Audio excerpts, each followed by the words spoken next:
Hi friends, বাবুস কিচেনে সবাইকে welcome করে আজ আমি একটি অতি সাধারণ রেসিপি নিয়ে হাজির হয়েছি। শীতকালে আমাদের প্রায় প্রত্যেক বাড়িতে এটা হয়েই থাকে, তা হলো বেগুন ভর্তা। আজ একটু অন্যভাবে অন্য রকম করেই বানিয়ে নিয়েছি বেগুন ভর্তা। তা চলুন যাওয়া যাক রেসিপির দিকে। আমি কিভাবে বানিয়েছি আজকের এই বেগুন ভর্তা, আর ভিডিওটি স্কিপ না করে লাস্ট পর্যন্ত দেখার জন্য অনুরোধ রইল। কড়াই গরম করে নিয়েছি, কড়াইয়ের মধ্যে দেবো সরষের তেল। তেল গরম হয়ে গিয়েছে, তেলের মধ্যে এখন দেবো বেগুন।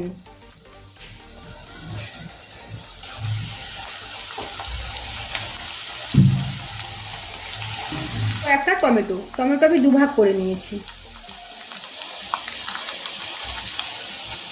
দুটো কাঁচা লঙ্কা, 5টা রসুনের কোয়া। গ্যাসের ফ্লেম লো টু মিডিয়ামে রেখে ঢেকে দেবো। ঢাকাটা সরিয়ে নেব।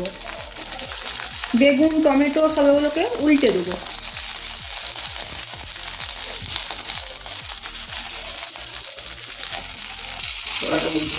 আবারও ঢেকে অপর সাইডটাও ভেজে নেব।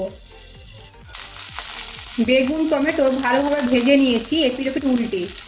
এখন একটা প্লেটের মধ্যে তুলে নেব। টমেটো আর বেগুনটা একটু ঠান্ডা হতে দেবো। বেগুন আর টমেটো ঠান্ডা হয়ে গিয়েছে, এখন বেগুনের খোসা ছাড়িয়ে নেব, সাথে সাথে টমেটোর খোসাটাও ছাড়িয়ে নেব।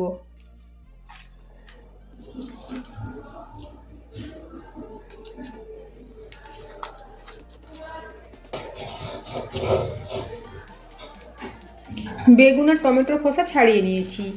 এখন কাঁচা লঙ্কা আর রসুনটা একটু হাত দিয়ে মেখে নেব। সাথে দেবো একটা মিডিয়াম সাইজের কোঁচানো পেঁয়াজ। দেবো স্বাদ মতো লবণ। দেবো সর্ষের তেল।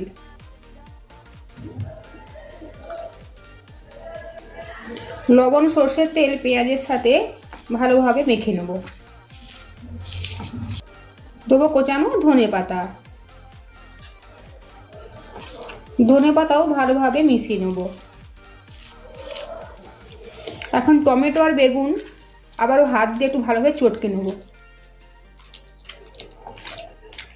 ভালোভাবে মেখে নেওয়া টমেটো আর বেগুন পেঁয়াজের সাথে মিশিয়ে নিলেই তৈরি হয়ে গেল বেগুন ভর্তা। আজকের আমার এই বেগুন ভর্তা রেসিপি যদি আপনাদের ভালো লেগে থাকে তো অবশ্যই লাইক, শেয়ার, কমেন্ট ও সাবস্ক্রাইব করার জন্য অনুরোধ রইল। পাশে থাকা বেল আইকন প্রেস করার অনুরোধ রইল আমার প্রতিদিন ভিডিওর আপডেট পাওয়ার জন্য। ভালো থাকবেন, সুস্থ থাকবেন। ফিরে আসছি অন্য কোনো রেসিপি নিয়ে। আর ভিডিওটি লাস্ট পর্যন্ত দেখার জন্য ধন্যবাদ।